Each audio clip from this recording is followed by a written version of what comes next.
Ethical concerns a central issue in the race. We'll discuss this and more of today's top headlines. I'm Ernie Manous. And I'm guest host Tessa Barrera. We'll also talk with Democratic candidate for governor Gina Hinojosa, who is with us to explain why she believes Texas voters are ready for change in leadership, what she would do differently if elected. Plus, the Garden Theater celebrates 5 years of Houston-made musical theater with a full weekend of big voices, beloved songs, and a homecoming for the artists who helped it grow. And as always, we want to hear from you. Give us a call or text us at 713-440-8870 or email us at talk@hellohouston.org. Hello Houston is made possible in part by founding sponsors John Bradshaw and Kathy Sanders, by Metro, and by gifts from listeners like you. Live from NPR News in Washington, I'm Windsor Johnston. President Trump is pushing back against reports about a possible deal with Iran. In a post on social media, Trump said details reported by Tehran do not match what he says was agreed to in writing. Aaron David Miller is with the Carnegie Endowment for International Peace. He says the rapidly shifting messages from the president are raising questions about whether an agreement is within reach. We've been here before. There's a bit of wash, rinse, and repeat here. I think by CNN's count, this is the 39th time the president, including yesterday, 39th time the president has basically put out a statement indicating we're on the cusp of an actual deal. I think it's reasonable to assume, and it is an assumption, that we are closer than ever, but ever actually has been extremely difficult to define when you're talking about Donald Trump and U.S.-Iranian negotiations. The back and forth comes as negotiators continue working toward an agreement aimed at reducing tensions and restoring shipping through the Strait of Hormuz. An Israeli airstrike in Lebanon has damaged a UNESCO-listed World Heritage Site in the southern city of Tyre. NPR's Jana Raff reports from Beirut. The ancient port of Tyre is an important Roman site conquered by Alexander the Great and key to a powerful maritime empire. On Sunday, an Israeli airstrike cracked some of the 2,000-year-old walls, damaged columns, and shifted ancient capitals in what is known as the Egyptian port. An antiquities official, Nader Saklawi, tells NPR. He says some of the damage was caused when metal parts of a generator went flying following a strike that destroyed a century-old heritage house. Israel says it is launching attacks on Hezbollah in Tyre on Lebanon's southern coast. It did not say what it was targeting in that strike Sunday. Jana Raff, NPR News, Beirut. The Men's World Soccer Tournament is underway. It kicked off yesterday in Mexico City, where Mexico beat South Africa in the first group stage match. Steve Futterman reports from a watch party in Los Angeles. It was a festive gathering. The fans, most dressed in the Mexican team colors of green, white, and red, cheered wildly when Mexico jumped in front 1-0. El Tri, as the Mexican team is called, ended up beating South Africa 2-0. One of those attending was Victor Torres. His parents were both born in Mexico. Very happy, very happy. We're excited to be here, excited for the opening of the World Cup, and hopefully Mexico keeps going up. Around 3.5 million people of Mexican descent live in Los Angeles County, and it's possible the Mexican team could play a match in L.A. as the World Cup progresses. For NPR News, I'm Steve Futterman in Los Angeles. On Wall Street, the Dow was up 203 points, the Nasdaq down 78. This is NPR News in Washington. Live from News 88.7 in Houston, I'm Matt Harab. Breaking news this hour, we're learning about an active shooter situation out in Midland, Texas, nowhere near Houston. Motorists have been asked to avoid the area where the shooting took place. Multiple people have been shot. We're hearing possibly that number is in the double digits. Multiple outlets are reporting at least one death. Efforts to bring a standoff with the shooter to an end is ongoing right now. We will keep you updated on that situation right here on News 88.7. Meanwhile, locally, Houston ISD state-appointed board of managers delayed their budget vote last night. The district is attempting to balance a $2 billion budget. State-appointed Superintendent Mike Miles also noted the district still needs to spend money addressing aging infrastructure in school. When we went out for a bond, we showed that we had $10 billion worth of need. And so that need doesn't go away. And it just increases in intensity over time. Texas public schools are closing at an alarming rate. At least 130 campuses across the state have been approved for closure. Chandra Kring-Villanueva of the policy group Every Texan says while the state is putting in more money, the numbers tell a stark story. So the state might be putting in more money than they've ever put in before, but that's not when you adjust it for inflation and look at what our per student spending amount. Then it's we're actually spending about $2,000 less per student than we were before the pandemic. The legislature approved billions in new school funding this session. And Houstonians are getting ready for Team USA's opening World Cup match against Paraguay in Los Angeles tonight. Yesterday, Gigi Gallegos brought her friends and family from the Pearland area to cheer for Mexico's team as they beat South Africa. We won, so we're very excited. We're very excited for the season, for the FIFA season. So looking to see what Mexico's bringing. Sugarland will be hosting 7 other viewing parties for fans to attend, including tonight's matchup against Paraguay. And the FIFA Fan Festival in East Downtown in the city of Houston opens in an hour and a half. I'm Matt Harrod, News 88.7. Support for NPR comes from NPR stations. Other contributors include Progressive Insurance, working to help protect small businesses and the owners that run them, offering customizable coverages to salons, accounting firms, tradespeople, and more. Learn more at progressivecommercial.com.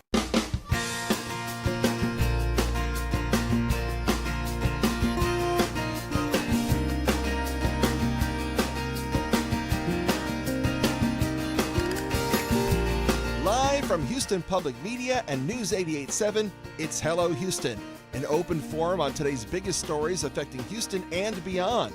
Call now, 713-440-8870, or let us know your thoughts on today's topics by emailing us at talk@hellohouston.org. And now, Hello Houston. Hello, Houston. Ernie Manous here with Tessa Barrera sitting back in with me in the guest host chair. Hello there. Hi, I'm smiling because I'm already reading some really nice comments on the YouTube. Well, what I want to do, because we are now in World Cup season, NBA Achapa, Houston. That is how you say hello in Paraguay. Okay, how do you say goodbye? Because we got to send them off once we beat them tonight. I'm just kidding, Ernie. Okay, it's too early. No, tell me again. How do you say NBA Achapa? NBA Achapa. Yes. Hello. Hello. Okay, that's beautiful. Now, you would think that they speak Spanish, but that is the indigenous language of Paraguay. Good to know. There you go. So every day, if I remember, I'm going to try and do a different game, match, teams, language as we celebrate the world right here in Houston. Perfect. Okay, you already tossed out the lead. What's happening in World Cup tonight? So tonight, Team USA is playing, and I think it's 8 p.m. our time, and they'll be playing Paraguay in Los Angeles. My brother is actually going to this game. So he flew out of San Antonio yesterday. And, if you've been keeping up, Mexico also beat, I believe, South Africa yesterday. So it's been a big party, a big celebration out in Los Angeles. And that's kind of what we can expect in our backyard once the games kick off Sunday. So it's an exciting time all the way around. Later on in today's show, Mike Chabala is going to be here with us. Former Dynamo, winning Dynamo, led the team through some wonderful victories. He's going to be with us, and he's going to help us understand everything that there is to know about World Cup, because I'll tell the story to him too when he gets here a little later. I was in Greece years ago during World Cup. Okay. And the Greece team lost and advanced. And I was like, what is going on here? So we're going to understand scoring and all that, what a red card is, everything. Yesterday, more red cards than goals. Oh, okay. Interesting. See, fun statistic. We're going to figure all that out. I did not know. And yeah, the scoring system can be a little complicated, and a loss doesn't necessarily mean you're out, which, right. Yeah, figure that part out. Leave a pro to explain all that. Back to your brother for a minute. So why did he pick this match to go for? Does he not have faith that the USA will be in it later on? He wanted to get the first match just in case? I think it's a lottery ticket system as well. So this could be one of the only games he got. And I think seeing Team USA in Los Angeles, I kind of think of that as a bucket list match to go watch. So I'm sad I didn't get the invite, but I'm happy because then I wouldn't have been available to fill in for you today. So you won the booby prize. Right. You got me. This is the not the losers bracket. The She had to go there so quickly. I'm really curious, do you know how much he paid for his ticket? I asked him yesterday, and he said if he would have waited, it would have probably been around $900, but he didn't. He bought them as soon as they were released, and I think he paid just around $2,000 or $1,700 for a ticket. So if he waited, the prices were going down. Yes. We'd heard rumors that was going to happen if they didn't sell. Normalize saying what you paid for something. And on that note, NBA Finals games in New York City, a city you are familiar with, know and love, they're around, I think they start around $10,000 for the NBA Finals. But in San Antonio, different story. So if you're trying to get to one of those games, I would say watch it in San Antonio. Anyway, that's going on today's show. Tessa's here with me for the whole day. And a real quick note for people, just they recognize the voice, they recognize the name. How do they know you? So I moved here to Houston because a national search for a co-host for the Rod Ryan Show was taking place. Right. And I was working in Burbank at KFI Radio. And I saw that. I said, hey, that's a major city close to my hometown of Corpus Christi. So that's what brought me to Houston. And I've stayed here. Most recently, I was on Houston Life, which is a really fun lifestyle show on KPRC. And once that contract was over, I just kind of Now we're brushing off your news chops and bringing you in here. Well, this is both, Ernie, because there's cameras everywhere in this beautiful studio. And we're talking, buddy. There's no long music breaks here. If you're not watching on YouTube, you miss half the show. If you're not chatting in our YouTube chat group that's there, the YouTubers are there, and they have a lot to say, and they're a wonderful, vibrant community. So much so, when we miss something, they point it out to us, and they were not happy. Yesterday, we did not get to Current Obsessions. We had such a full show. So always on Friday, we have last-minute plans in the last segment of the show. We're going to fold in Current Obsessions there, too. So either start sharing your last-minute plans, events you're either going to, hosting, or think we should be aware of, along with maybe your current obsessions. Email them all starting now at talk@hellohouston.org. We'll get to those later in the show. But as always, we start out. Did we mention actually who our big guest is coming on this hour? We kind of buried the lead talking with all this sports talk. She's running for the governor of the state of Texas. Gina Hinojosa will be with us in the next segment, and she'll be taking your calls, comments, and questions at 713-440-8870. So get those ready for her if you want to know what she's thinking, what she plans to do, how she hopes to secure this win. That's all coming up in the next segment. But let's get into the headlines. Tessa, begin. Preparations are underway for Sunday's UFC Freedom 250 event. It'll take place on the White House's South Lawn as part of several planned events celebrating the nation's 250th birthday. 7 mixed martial arts matches are scheduled for Flag Day, June 14th, which also coincides with President Donald Trump's 80th birthday. Now, not everyone is thrilled about the UFC's first ever White House event. A lawsuit was filed last week on behalf of 2 Virginia residents seeking to halt production. The suit contends Trump has violated the National Park Service regulation that prohibits sporting events in federal parks. According to the Associated Press, Congress never approved the arc overlooking the event space, and no environmental review was ever conducted. One of the attorneys called the event a corrupt use of our most sacred national monuments for private gain. Ernie, what are your thoughts on this UFC event this weekend? Should it happen? Should it be stopped? Also, if you're listening, you can call or text 713-440-8870. Interesting you say, should it happen, should it be stopped? With so much of this, there is often the belief, well, it's already been put there, it's already been built, it's already been torn down. A lot happens before it's correctly approved, and that bothers me totally. Okay. That upsets me. You know, do I have an issue with it being on? Yes, I have an issue with the whole economics of it all. I don't know who's benefiting fully from it. I have heard stories. We understand that there is the family that now occupies the White House is heavily invested in this, and so they make a profit by it happening there. Does it ultimately help lift stock prices for UFC? All of this, the Freedom 250 event, that there are two different organizers hitting with the 250 in their name. One is a bipartisan, an agenda-free, theoretically, group that is doing the celebration of our country, and the other seems to have a horse in the race. It's bothersome to me. Now, we were joking in the office earlier, and it was like, well, if it was a Eurovision event on the lawn of the White House, I'd be fine with it. But really, honestly, I wouldn't be. It's the idea that the White House, which in some ways, I know it's a park and it's not a sacred space, but it is a symbol of our country. And to reduce it to I don't want to say blood sport event, but a sporting event on the lawn doesn't feel right to me in some ways. If they were having a World Cup match on the lawn, I would be bothered by it. I don't think that's how would you do this on the lawn of Buckingham Palace? But the argument would be when they had the big Queen's Jubilee, they closed off the path to the front. I don't know if they call it the roadway, the promenade to Buckingham Palace, and they have a huge music concert there. So I don't know. It's very hard in today's day and age, I think, to separate out the politics from our feelings on it, totally generic. But I just don't like the idea of it. Will I tune in? Yeah.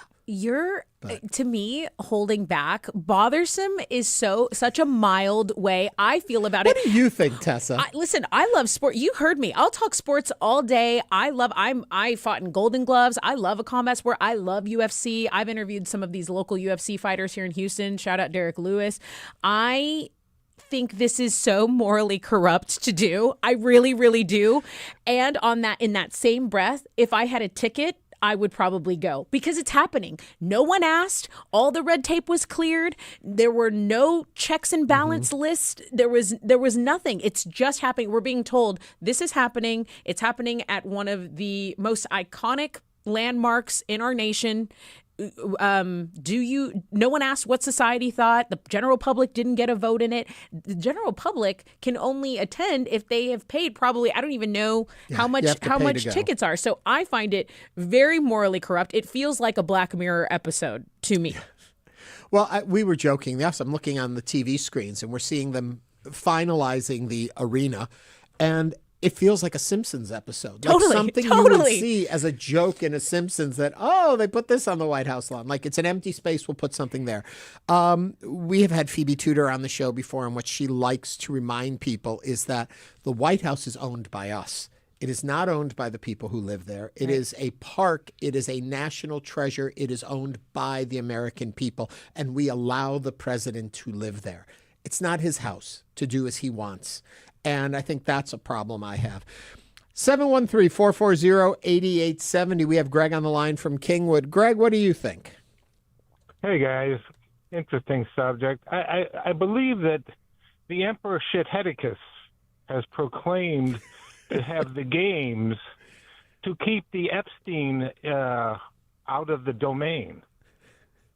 And he does all of these things. And bow your head when the Emperor Shithedicus speaks.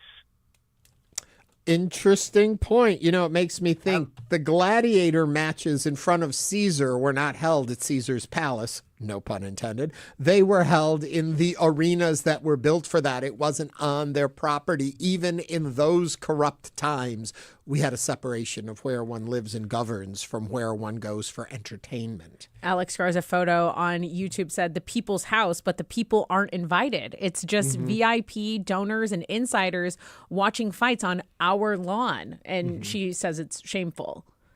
And I mean, the sentiment I don't disagree with. And it, like I mentioned, it's happening. So what do? Do we sit here and pout? Are the lawsuits going to be taken seriously? Those kind of are the follow-up questions. 713-440-8870. You can call or text. We got a text that said, "This is complete idiocracy. There is no way to spin this to make it appropriate. A concert and family-friendly celebration is completely different than this monstrosity. Totally inappropriate." We had another text that came in that said, "What rules do we have left for Donald Trump to break? It feels like he has broken it all, and damn the consequences. Clap for yourself, Mr. President." Joe from the Heights. Oh, well, I mean, people are not happy. No, they really aren't. But I find myself saying in so many occasions when news like this comes down, it's like, is this the new America? And, you know, he was voted into office. So it just makes me sad that, you know, a person in office is usually a reflection of the country's citizens. And it makes me a little worried. That's all. There's a sense, not even a sense, there's a tone deafness to it all also, I feel. The same way he went to the NBA playoffs. It's like, and that limited people's ability to enjoy and celebrate an event. Mm-hmm. It's with this, the nation's state fair, where it became politicized and all the acts dropped out of it. It's like, many years ago, some people know, I tour with Al Pacino in a show, a one-night-only show. And so I get to spend time with him outside of the spotlight. And we were talking about movies, and he mentioned how he can't really go to the movies. And I'm like, why can't you go to the movies? He's like, it's not about me. It's about the people who go to the movie to enjoy the film. If I'm there, I understand that other people are going to react and be coming up and bothersome, and it's going to ruin the whole experience for the rest of the people that are there. So he doesn't go out to these public events, not that he doesn't want to, but because he has respect for others who go to enjoy. Ugh. And I wish that lesson were followed by our current president. I don't think it's a lesson. I think it's a characteristic. Do you have the ability to be self-aware? Do you have the ability to put yourself in someone else's shoes? Do you have the ability to not make it about you and what you want and what's good for you? Those seem to be sometimes characteristics missing from, certain people in charge. We have a text that just came in. UFC fight is getting worse. They're having a weigh-in press conference at the Lincoln Memorial! Exclamation point, exclamation point. With signage for all the sponsors. So gross. Wow. That was from Lupe in South Houston. Also, somebody else, and maybe you're right. Ernie, don't tune into this. Not something to support and give viewership numbers to. That's have to true. Judge. Well, no, I have a fine feeling it'll all be in the news, so I don't have to watch the event. I can give my eyes to the news and not watch it. I agree with you, whoever sent that in. 713-440-8870. Molly from the north side is on the line. Molly, what's on your mind? Well, there's a saying going around that renters don't remodel. I don't think Trump is planning on going anywhere. He's going to affect the midterms and the elections, all the elections coming up, and it's a scary thought. I have heard that reference made before. I hope that is not an ultimate plan, but I fear there is concern there. I mean, Molly you have an absolute point. I hate to be one of these people who operates from a space of fear, but when you say something like that, I have to admit my inclination is to be very worried. And I don't like the way that makes sense because it adversely affects me. Very scary. Anyway, on Monday, I'm sure we will talk about what ended up happening in that regard, but we'll also talk about what happened at the World Cup over the weekend as well. So we're going to move on right now, but we still want to know what you think and feel. Continue to share those thoughts with us. You can send them to talk@hellohouston.org or call 713-440-8870. After this break, when we come back, Democratic candidate for Texas Governor Gina Hinojosa will be with us as Hello Houston continues.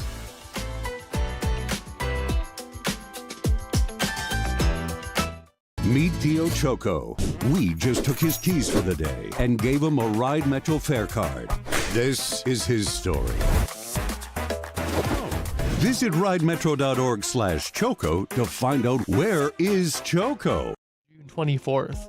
Support comes from Metro. World Cup planning includes transit improvements intended to serve Houston after the final match. Metro provides bus, rail, and paratransit service and continues mobility enhancements across the region. More at ridemetro.org/Metro now. This week on The Sam Sanders Show, after 2 decades of auditions, actor Jeff Hiller finally got his big break in show business.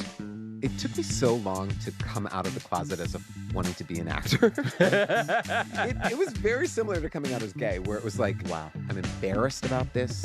Jeff Hiller's journey through Hollywood and faith.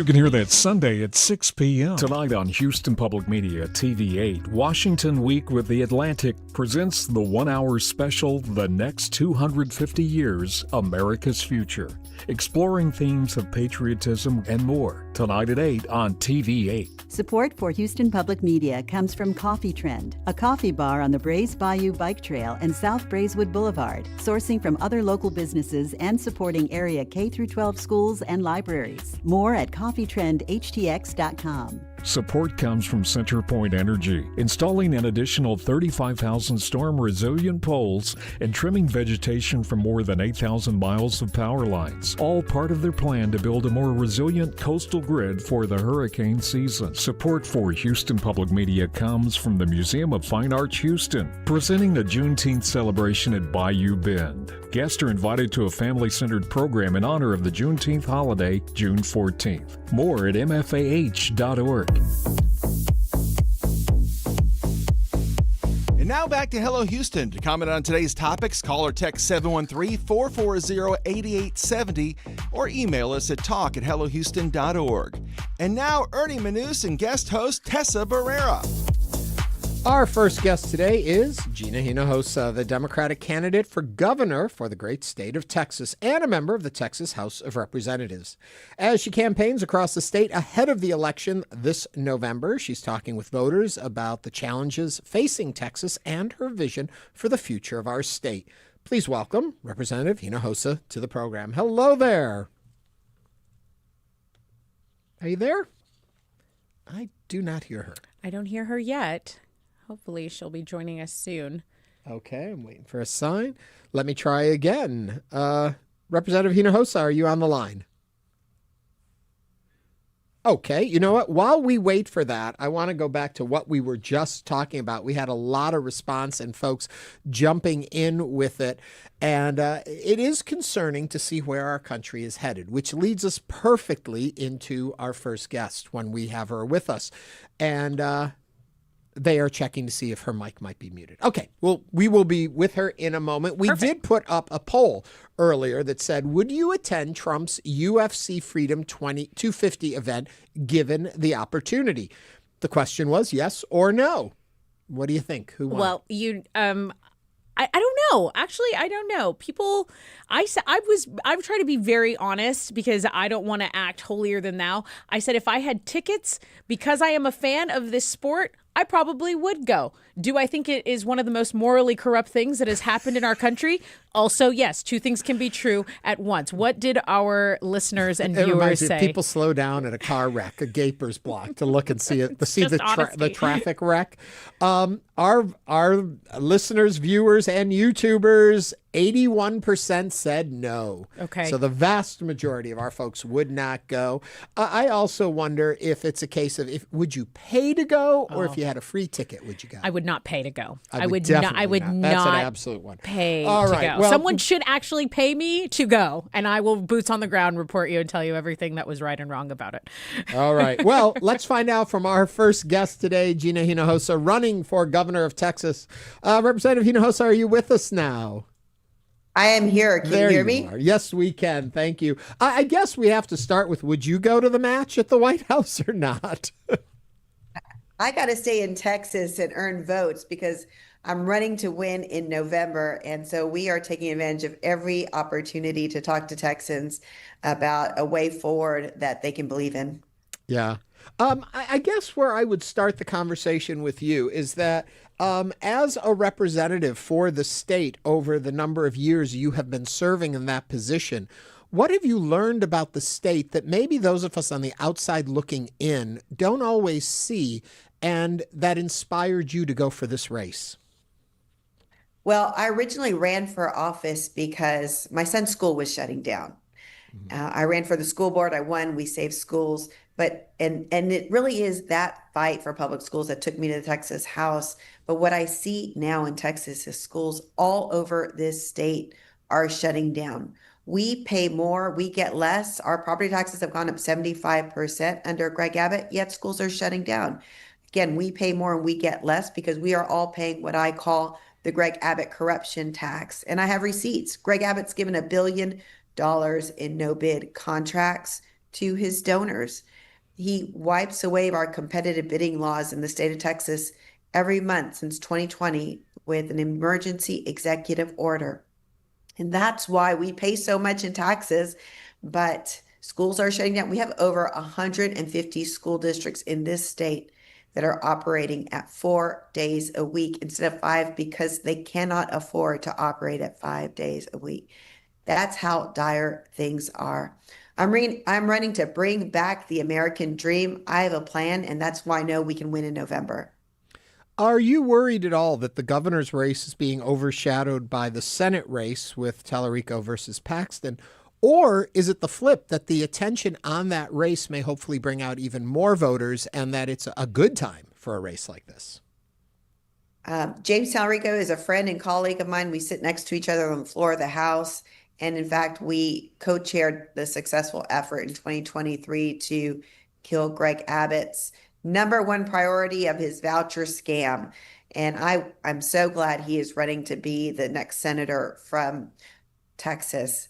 I think he helps me. I think we help each other.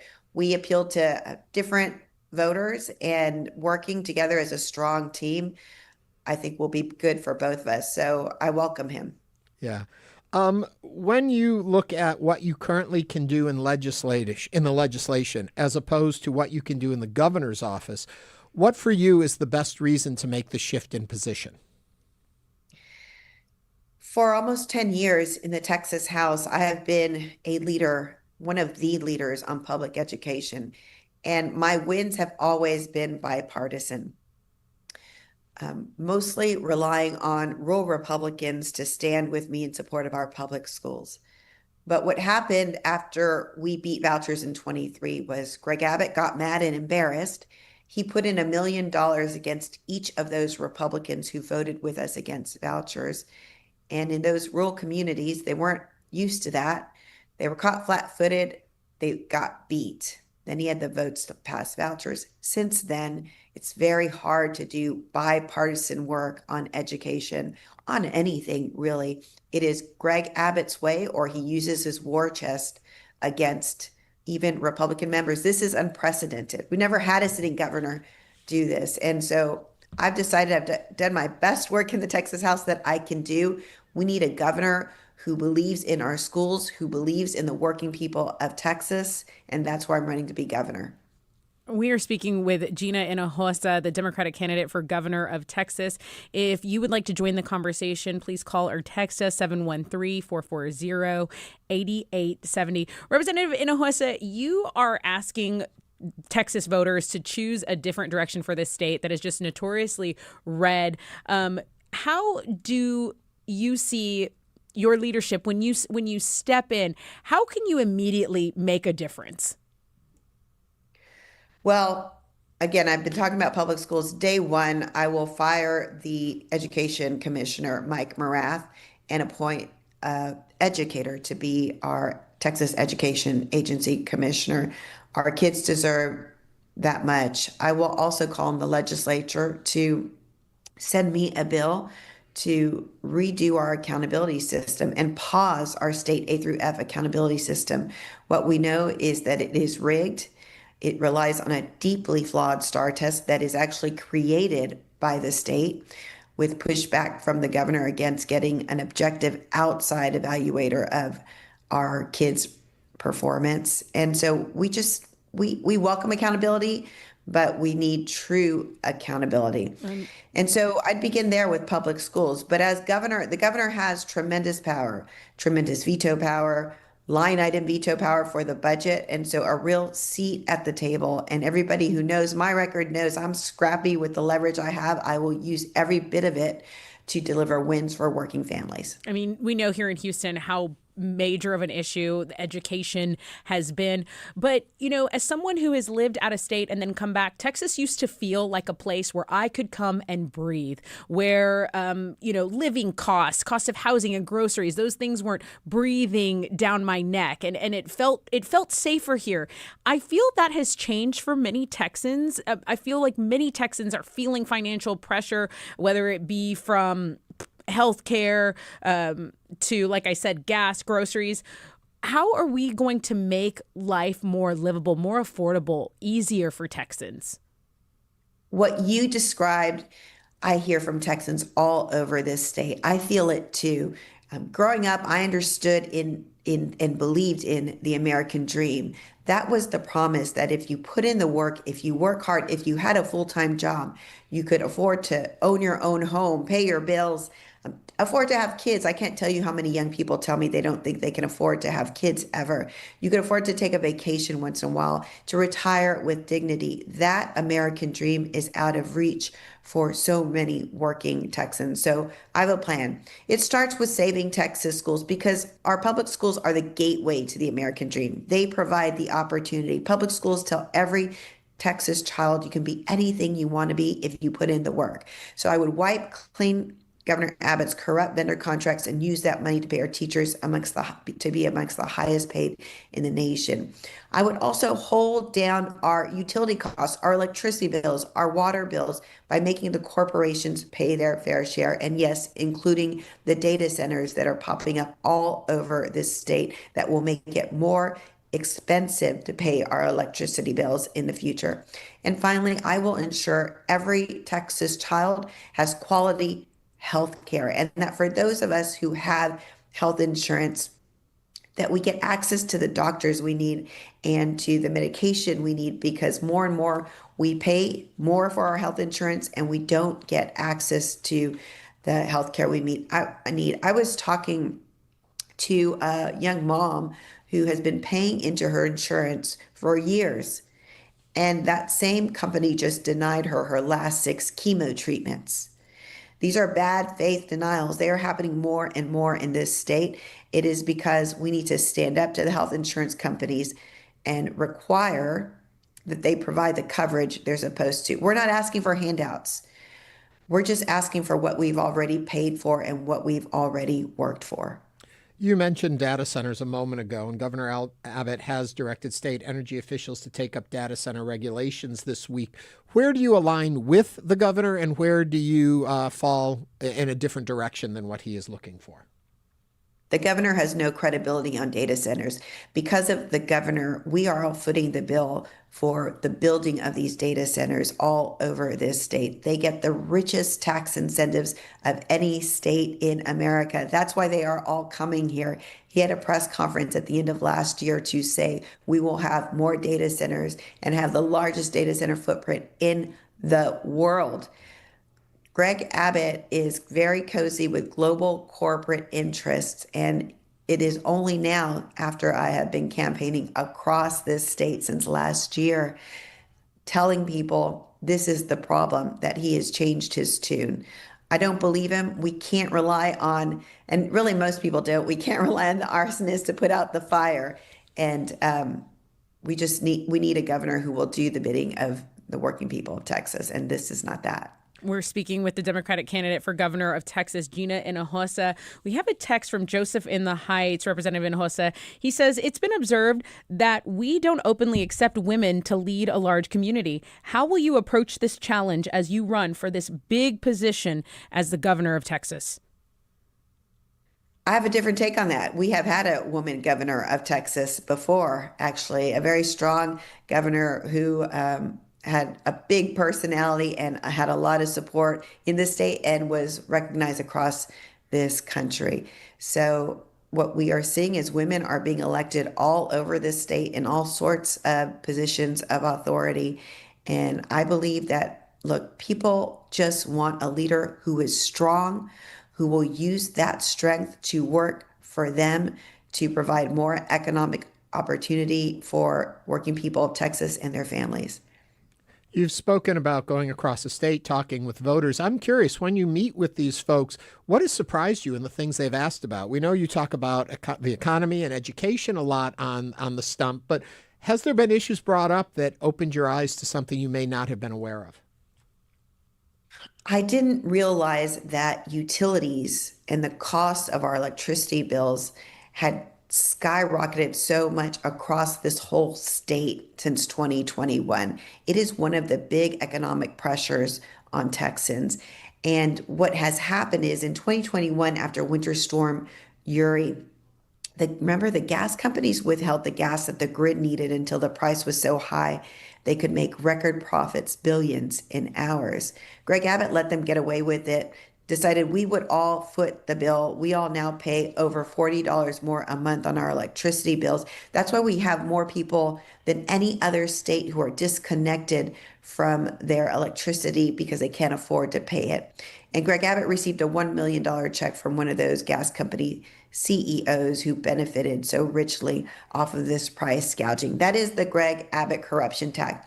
Many, if not all, of our challenges in this state lead back to Greg Abbott's corruption. And so hearing people's real concerns and connecting them to what I have learned watching Greg Abbott over the last several years in the Texas House has helped me create this agenda for the American dream in Texas. Speaking of what you have learned over your years in the House, I'm curious when it comes to trying to run a bipartisan government. We have such division in this state. How do you concretely start to build bridges that bring us together? Well, I will say that I am running on an agenda that is a populist agenda and a popular agenda.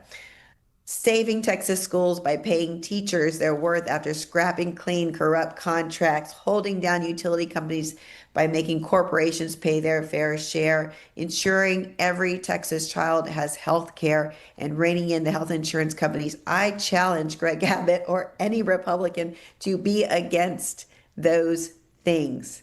They won't. We have to use our platform in a smart way to speak to the real issues affecting Texans. And once I win, I believe that creates a space for the legislature to come together and do the real work of governing and making life better for Texans. Immigration is always a big policy, a big position that people have a lot of opinions on in this state. We have been talking a lot this week about the Texas Dream Act and what should happen with in-state tuition levels for undocumented students in this state. Your thoughts and feelings on that? Well, what is happening with particularly Dreamers is they've lived their whole lives in this state, and we have a broken immigration system, and we have for a long, long time. That means we have people who are beloved members of our community and who are having a very hard time figuring out how to contribute in the ways they want to. This was something we used to have bipartisan support for in-state tuition for these young people. And I still think that's the right way to do things. But what we need to make sure that we're doing is providing more of those opportunities for all Texas students. The reason why we have such divisions when it comes to immigration and race and ethnicity is because everybody is feeling the economic pinch. Economic opportunity is more out of reach for all of us. And so we have been pitted against each other by Greg Abbott and our current leadership to make us blame each other. It's not about taking from each other. It's about making sure that we are getting our fair share from basically 15 billionaires at the very top. That is the real fight, right? Mm-hmm. And once we can create more of that economic opportunity for all of us, I think we'll see less of these divisions in this state. Another story that we have been spending a lot of time looking at is what's going on at Texas Children's with the detransitioning clinic. I bring that story up just to ask your thoughts on government overreach and involvement in our medical care in the state. Your thoughts? Hyper focus on culture wars and transgender issues and the social issues have been Greg Abbott's playbook. Lately, it seems that government is nowhere where we need it and everywhere where it doesn't belong. And we need to flip the script on that playbook. Look, that's just not government's place. Government doesn't have a place in a lot of these things. Government's place is to create economic opportunity for working Texans. That is government's place. That's where I focus this agenda. And a little broader, too, the relationship between your feelings on the relationship between the governor's office and the attorney general's office. How do you view that? That's a broad question. Ideally, that's working together, but you need leaders in the governor's office and the attorney general's office who see eye to eye on certain issues. My guess is sometimes those offices work together to deliver for Texans, and sometimes those offices will not see eye to eye on things. But I'm not sure if you had something in particular in mind. No, I'm just curious watching how the relationship develops when there's an adversarial relationship between the two, when it's weaponized and the governor's compliance in it. I'm just curious how you view the relationship between those two seats. Well, look, I think ideally, I've always created relationships and partnerships to do what I think is right, where I can find opportunities. And so I'm willing to work with anybody who is in that office to find that common ground and move forward for the people of Texas, and use both offices to accomplish that. Representative Hinojosa, thank you very much for joining us today as you continue your bid as the Democratic candidate for governor of Texas. I hope you'll come back and visit us again as we work our way through this election season. I'd love to. Thank you for having me. Thank you very much. Okay, we are following some breaking news this morning. We wanted to update you. At least one person is dead and several are injured as authorities in Texas respond to an active shooting and standoff in the city of Midland. This is all according to officials. Midland police responded to the shooting this morning in the 4600 block of West Wall Street, and they are in a standoff with a suspected shooter. A spokesperson, Stuart Doreen from Midland, confirmed to USA Today that police heard shots coming from a building and worked to clear the area. According to Doreen, armored units and partner law enforcement agencies were on the scene. There are 11 known victims, with at least one person dead. Mayor Lori Blanc said during a news conference that multiple people have been sent to the hospital. We will have an update at the top of the hour with NPR News. And we're going to take a quick break. When we come back, more of Hello Houston.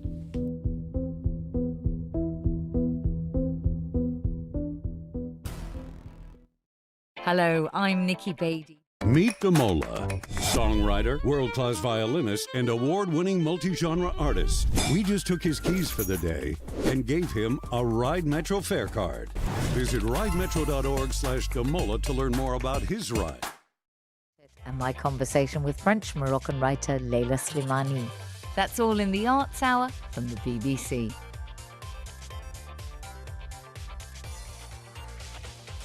You can hear that tonight. It's on at 10 o'clock. The #1 metro area for young professionals? Any guesses? I always joked growing up that I wanted to live somewhere green and fluffy, and I describe Alabama as that. Birmingham, Alabama, to be precise. I'm Kai Rizdal. Why college graduates are flocking to that city down south. Next time on Marketplace. Marketplace is on later today at 6:30. I'm Indira Lakshmanan. Congress failed to extend warrantless wiretapping to surveil suspected terrorists abroad. Critics say losing that tool puts us at risk as we host the World Cup on July 4th. This is a time of risk for the American people. And so we're going to shut the lights off on this program and put at risk the American people. That's next time on Here and Now.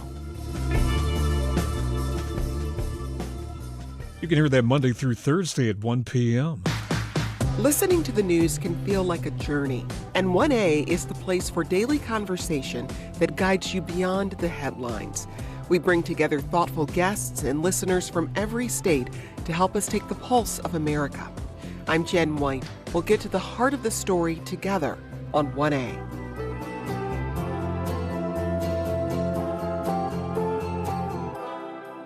"1A", weekdays at 2 p.m. on News 88.7. And now back to Hello Houston. To comment on today's topics, call or text 713-440-8870 or email us at talk@hellohouston.org. And now Ernie Manous and guest host Tessa Barrera. Welcome back to Hello Houston. If you didn't know, the Garden Theater first became an idea in early 2020 when founding artistic director Logan Vaden saw the need for a space for his friends and colleagues, often labeled as semi-professionals, to continuously create art while also entertaining the beloved Houston audiences. Fast forward to today for their musical theater extravaganza, a powerhouse lineup celebrating the music, the memories, and the magic of the stage. 3 shows in one weekend, running at Match tonight through Sunday, June 14th. So here to tell us all about it, founding artistic director Logan Vaden and Wendy Taylor, who is a Houston-based vocalist known for her commanding stage presence, powerhouse belting. Logan, Wendy, welcome. It's good to see you both. Thank you. It's nice to see you again. Okay. Extravaganza is a word that should be taken seriously because that's what this weekend is. Yes, Logan? Oh, I mean, it's over the top. It's a lot. The other word could be insane. Most people try to throw an event. You're throwing 3 different events. 3. And we only teched for 4 days. So all 3 shows teched in 4 days. I mean, it's crazy. But it's over 40 individuals participating in this. Yes. And it's some of the most talented people you'd ever see on Houston stages. So it's going to be incredible, I think. One of those amazingly talented people is here in studio today. And I must, in full confession, a dear friend of mine, Yes. Wendy Taylor. So nice to have you with us. So lovely. you're gonna bring cabaret power to this, even though it's you. I am. My favorite thing to do when I get on stage is break the fourth wall immediately and bring the audience into the show. So if you come, which if you do, you won't be sorry, but you will be included in the show. I will talk to you. You will be involved. Hopefully we will all laugh. You might be sorry. I do bite. So there's that. But it's going to be, this one's kind of my love letter to Houston. Yeah. Because this is going to be my last performance here. What? I know. Hold on. I know. Bury the lead much, Wendy? Jeez. I am moving to Nashville. I got a call.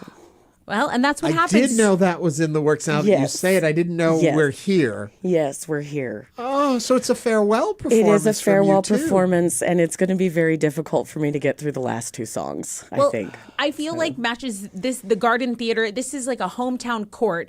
To put it in like a sports perspective, this is the hometown that you know, this is the home theater, and you're kind of, getting called, not that this isn't the professional big leagues, but I think it just speaks volumes about who you are as a performer and how commanding you are. Oh. I mean, all eyes on you when it's time, when it's go time. But I mean, you're gonna add a little something extra, right? Because it is your farewell. Oh yes, Wendy never doesn't add a little something. Well, that's what I'm saying. How do you add extra to the extra? Extra comes standard over here. So it's gonna be. Oh gosh, I'm so emotional, you guys. So the basis of it is based on what I've loved and grown up on with movies and musicals. Okay. And there's going to be a special nod to my favorite part of Houston, and that's the Black community of Houston, because they raised me as an artist. They made me who I am. And I will be forever grateful for what they've done for me as an artist here in Houston. And it's an honor. I have to thank Logan for giving me the opportunity to do this with him. I'm a big believer in the Garden Theater. I am a huge supporter of Logan and everything that he does. And this weekend is going to be a phenomenal event full of some of the most incredible entertainers I've ever had the opportunity to share a stage with and watch. Yeah. So this weekend's not just going to be about, I have a show, but this is about celebrating all of Houston theater. So let's shift it over to Logan then. Yeah. What else is in the program? Because you've got it well packed. Yeah. So Wendy's show is Saturday at 2:00. Yes. But then Friday and Saturday at 8 p.m. we have Songs for a New World, which is written by Jason Robert Brown, a Tony-winning composer. He did Last 5 Years, Bridges of Madison County, Parade, which just won a Tony a couple years ago. And then on Sunday at 2, we're doing what we're calling From Seed to Stage, which is a celebration of our 5-year anniversary. This is the big one. It has 40 people in it. We're doing numbers from every single musical we've done. things from Into the Woods, Assassins, Company, The Color Purple, Reefer Madness, Cruel Intentions, on and on and on and on. So how many hours will this concert be? It'll be, originally each show had about 3 songs, and I was like, this is going to be 4 hours. We gotta cut this down. Yeah, it'll be about 2 hours long. And who's going to be in the cast for both ends? Songs for a New World? Songs for a New World is there's 6 people in that one. It's Daniel Edwards, David Allen, Miles Estes, Sloan Teagle, Jackie Cortina, and Ronna Mansfield. Who is just incredible. And then over on Sunday, who's in the cabaret on Sunday? It is returning cast members of every single show we've done. So it's a ton of people. Logan, you don't put together something like this without just loving it. I mean, this is a passion project. It's celebrating 5 years. But even hearing Wendy's story about, hey, this means so much to me. That was kind of the whole point. Is this to encapsulate everything? What should people be taking away from this? Because it sounds like everything. Yeah, we've created such a community that of course, when you create art, you expect a sense of community because that just is natural. Yeah. But this has really become a family in a way. Last night, seeing all of the people come together for the big cabaret rehearsal with the 40 cast members, I walked backstage at one point and it was chaos. There were 1 million people back there. You couldn't hear a word that was being said because everybody was just talking. But it was like little mini family reunions, and then people that didn't know each other but had seen each other in other shows and just admired each other's talent so much. And it was like everyone had known each other for 40 years. It was just the coolest thing, and that's, I think, what's going to reflect on stage all weekend in every single one of these shows, which is magical. Wendy, I know that you also do vocal training and have worked with a lot of singers. Is it hard for you to sit there and not be like, try this, let's tweak that? Yes, Can you step back? it is. It is so difficult. I'm constantly backstage. Logan's on stage doing the director thing, and I'm backstage, and I'm like, hey, can I give you a little advice? Performers love that. Just a little advice. But no, they usually are very receptive to it. Well, because it comes from someone who knows what they're talking about. Well, there's that. Thank you. But I also try to put it in a way because they know I want them to succeed, and I'm already a fan. So if I already want them to succeed, they can't fail. Right. Yeah. So it's easier to accept criticism from somebody is on your team. And I hate to even couch that question that way, because what I really wanted to go to, and I went the wrong direction, is the celebration of the talent we have in this town. Mm-hmm. We joke about semi-professionals in the open there. There are so many amazingly gifted people in this community, and there's only so many stages to get on. And you give them an opportunity for more work. Right. And that's exactly why the garden exists. We exist for the people that have to work in oil and gas or work as a bartender to pay the bills. We very much are very particular about our schedule and making sure that those people can rehearse with us and can perform with us. So that's why we exist, is to make sure those people have a voice. Logan is incredibly accommodating to my schedule. It's difficult. I got to swing it back over to you, Wendy, and find out. So what are you going to be doing in Nashville? What's this plan? So I don't know if I can talk about it yet because there's nothing on paper. We're setting up. There's a few meetings that I have with some of the labels there. So we will be hearing more from you. She can't jinx it, Ernie. She can't jinx it. First and foremost, I do have a parody album coming out next year called Raunch Dressing. And it is not for the weak of heart. I will just put it that way. When I say raunch dressing, it is absolutely that. I'll take 10 copies. That's underselling it. It's underselling it. Oh, it is. I have offended myself writing this. It is absolutely hysterical. But the thing that I found that I love so much about this project is that it doesn't matter where you lie on the political spectrum, where you come from culturally, what your background is. Everybody thinks these songs are funny. So if people think what we're saying is we're not going to be hearing from you again because you're leaving, that's the wrong thing to take from this. Absolutely not. We'll However, be hearing more from you. You won't be seeing my face because I'm writing them for the queens. This entire album is for drag queens to perform all across the country. Oh, we did get a lead in there then. Happy Pride Month. That's your Pride Month tea for the month. I love that. Logan, Wendy, thank you so much for coming in and joining us today. And let me do the big recap to learn more about the musical Theatre Extravaganza. It runs tonight through Sunday at the Match. You can visit The Garden Theater, and that's theater with an RE.org. Thank you both for coming in and sharing. And congratulations, Logan, on the anniversary. Thank you so much. Thank you for having us. Thank you. We're going to take a quick break. When we come back, more of the show, the headlines of the day, and former Houston Dynamo soccer player Mike Chabala is going to be with us. We'll see you shortly. Stay tuned. There's more Hello Houston on the way. For the latest in local news, subscribe to the Hello Houston daily newsletter at houstonpublicmedia.org. Hello Houston is a production of Houston Public Media.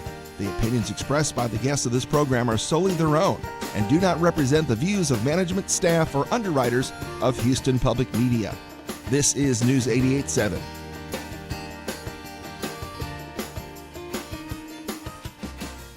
Support for Houston Public Media comes from Karbach Brewing, makers of Hopadillo IPA, hosting summer soccer at Karbach, featuring live matches on a 14-foot LED screen, along with internationally inspired food and drink offerings. For today, we could see some showers, always some clouds hanging around.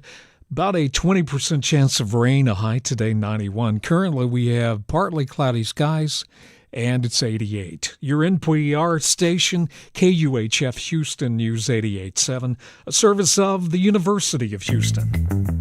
Just ahead on this hour of Hello Houston, Texas Republicans are gathering in Houston this week for their state convention, and we'll get a live update from Houston Public Media reporter Andrew Schneider. I'm Ernie Manous. And I'm guest host Tessa Barrera. The World Cup has arrived in Houston, and former Dynamo champion Mike Chabala joins us to explain why this tournament captivates billions, what fans should watch for, and what it means to our city. Plus, it's Friday, and we're combining current obsessions with last-minute plans. We'll share some notable events happening in and around the area, and also what's eating up all our free time. And we want you to share yours. Maybe something you are attending, something you're organizing, or just something we should all be aware of. That's right. Give us a call or text us at 713-440-8870 or email us at talk@hellohouston.org. Hello Houston is made possible in part by founding sponsors John Bradshaw and Kathy Sanders, by Metro, and by gifts from listeners like you. Live from NPR News in Washington, I'm Windsor Johnston. The opening bell at the NASDAQ today as SpaceX made its market debut. NPR's Jeff Brumfield reports company shares opened above the listing price. SpaceX began trading at $150 a share. That's around 11% over the $135 the company had named as its list price. It's now officially the largest initial public offering in history. The IPO is also set to make Elon Musk even richer. He could become the world's first trillionaire. The soaring stock price comes despite the fact that SpaceX has been recording big losses in its AI business. Investors are betting that Musk's vision can take the spaceflight company literally to the moon and beyond. Jeff Brumfield, NPR News. A federal judge has issued a preliminary injunction blocking the Justice Department's nearly $1.8 billion anti-weaponization fund. The judge said the move was necessary despite the department's statements that the fund was not moving forward. NPR's Ryan Lucas reports. At a court hearing on a lawsuit challenging the fund, U.S. District Judge Leonie Brinkema said the public statements from DOJ officials that the department was abandoning the fund were not sufficient. She noted that President Trump continues to publicly support the fund and that the government has refused to formally declare under oath that the fund is indeed dead. Judge Brinkema therefore issued a preliminary injunction blocking the fund, but she gave the Justice Department 1 week to provide a clear, unambiguous declaration under penalty of perjury, signed by the acting Attorney General and the U.S. Treasury Secretary, that the fund will not move ahead. If it does so, the judge said she will likely dismiss the lawsuit. If the government does not do so, then the case will move forward. Ryan Lucas, NPR News, Alexandria, Virginia. Ebola continues to spread in eastern Democratic Republic of Congo. According to the latest figures, more than 670 people have contracted the virus and 136 have died. Emmett Livingstone reports. All appears calm on the streets of Bunia, a city of over 1 million people in a Turi province in eastern Congo. But the easy atmosphere belies the ongoing crisis. Hand-washing stations have sprung up everywhere, and in a central plaza, a screen blares a video explaining Ebola symptoms on loop. 185 cases have been recorded in the city, but there is active transmission in the rural hinterland too. According to the latest government figures, confirmed cases have been recorded in over half of Ituri's health zones. No one knows the true number of people infected. Aid workers say that many people are choosing to stay at home if they develop symptoms, which is complicating the response. For NPR News, I'm Emmett Livingstone in Bunia. On Wall Street, the Dow was up 352 points. This is NPR. Live from News 88.7 in Houston, I'm Gail DeLauder. We're learning more about today's mass shooting in West Texas. Midland Mayor Lori Blong. We do have 11 known victims at this time. There's at least one victim that is dead on the scene. We don't have any other details to disclose at this time, but that's the situation as of right now. Officials now say the suspected shooter has been killed. Midland police say they got the initial call around 8 this morning, and that was followed by a SWAT standoff. As of the first of the year, there were more than 3,300 people sleeping on streets or shelters in Greater Houston. News 88.7's Dominic Anthony Walsh is looking at new figures from the Coalition for the Homeless for Houston and Harris County. The 3,300 figure includes Harris, Fort Bend, and Montgomery counties, which have seen roughly the same population over the past 6 years, after a sharp decrease from more than 8,000 in 2011. So that is essentially flat, but steady does not mean solved. Renee Cavazos is vice president of the Coalition's Homeless Response System. Most homeless people were in Harris County, where the unsheltered population, sleeping on the street, ticked down slightly from more than 1,200 last year. Cavazos attributes that to an increase in shelter capacity, but she adds that's not always a silver bullet. For some, going through that program and support can resolve homelessness, but for others, there needs to be a doorway to the next step. The coalition emphasizes policies to address homelessness before it begins, like affordable housing. I'm Dominic Anthony Walsh, News 88.7. People attending the FIFA World Cup Fan Fest are being warned about the heat. The festival in East Downtown has a capacity of about 7,500 people. Today's heat index values could go as high as 106. The Astros are in Kansas City for a weekend series against the Royals. First pitch is just after 7. I'm Gail DeLauder, News 88.7. Support for NPR comes from NPR stations. Other contributors include Bank of America, sponsor of the FIFA World Cup 2026, dedicated to offering solutions to help businesses win locally and globally. More at bankofamerica.com/gamechangers.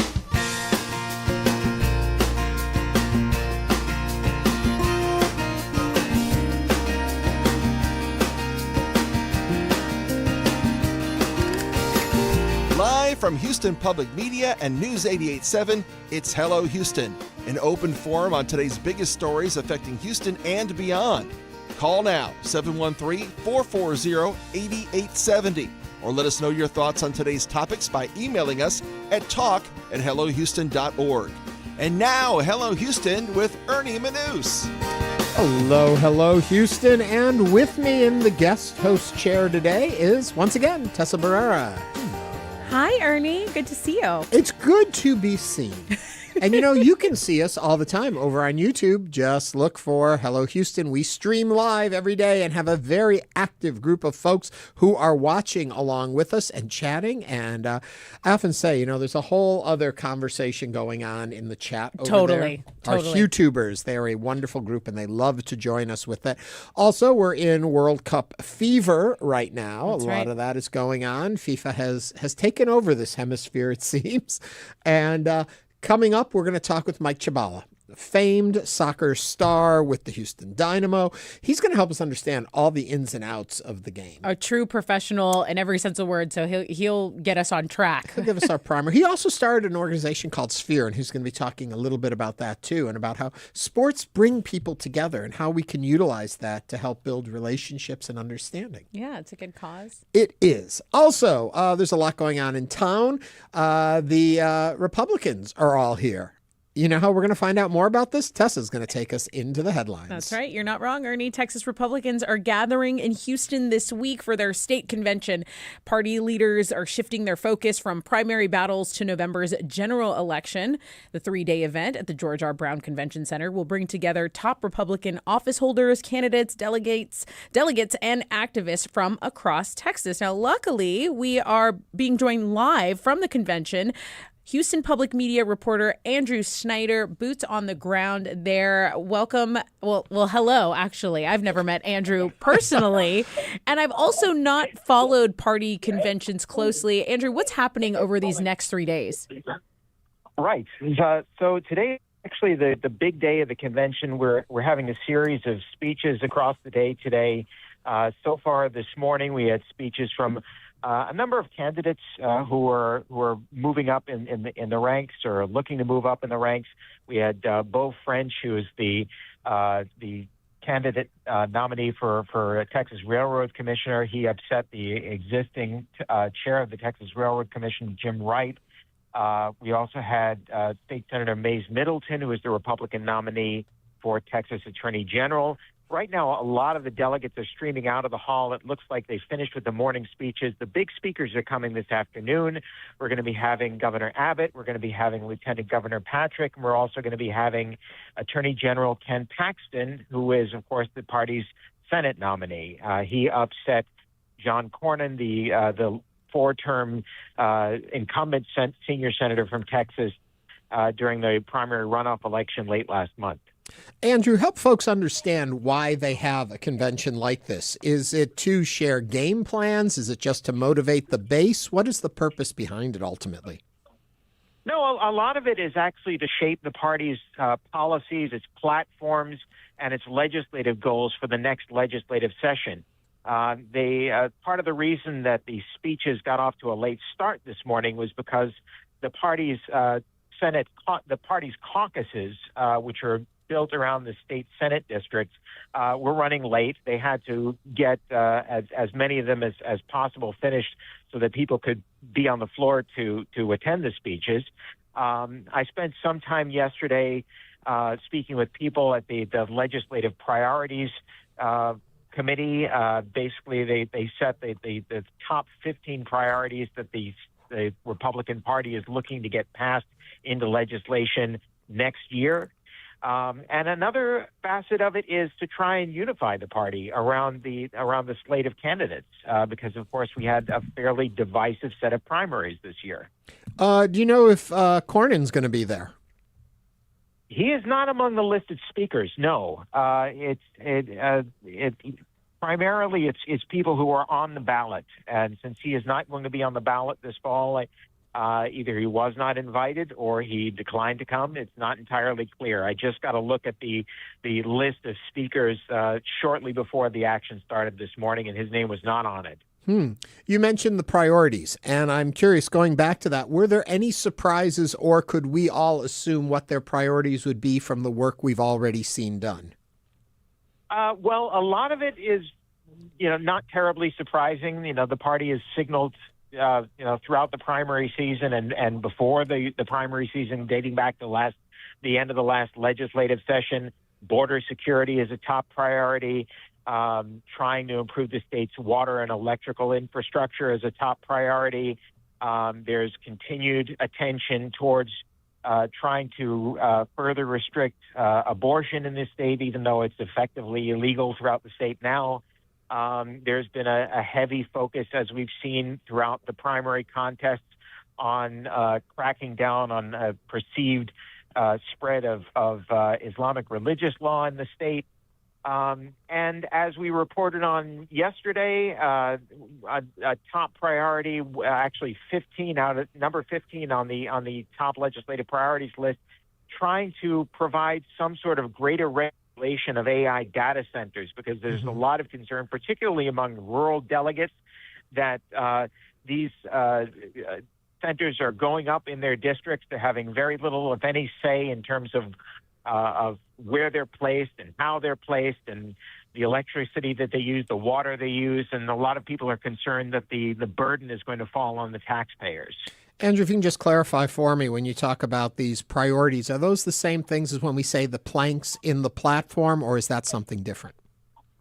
They're two separate things. I mean, the platform is as much as anything a statement of purpose. The legislative priority is basically giving guidelines to the future legislators as to what they're hoping to transform into legislation.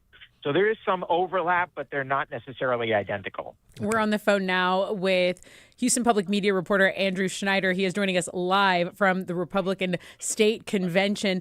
Andrew, you had earlier mentioned the Cornyn-Paxton runoff kind of exposing a divide. Are you seeing any signs of that tension at the convention? Because we think convention people getting together, but are there any emerging tensions playing out? I haven't seen any. I've not seen anybody, publicly saying, I'm not going to support Paxton. He is the party's nominee at this point. Most of the people that come to attend the convention, they tend to align with the more conservative wing of the party. These are the people that supported Paxton in the original primary and in the runoff. So, he's got a pretty prime spot to address the delegates. He's only going to be speaking for about 5 minutes. But he'll be the last major speaker of the afternoon. I know you've been covering, you cover politics and government for us all the time here at the station. I'm curious, look of attendance. Does this look heavily attended, more so, less so, or nothing to gauge it on? It'd be kind of difficult for me to gauge it because the last time that I attended a state Republican convention was several years ago. But it's a pretty strong attendance just as far as an event for the George R. Brown Convention Center. The place looks pretty full to me. Yeah. One other side note, you may not be able to address this, but what's security like there? We hear a lot about that in today's environment. I'm curious, are you noticing enhanced security?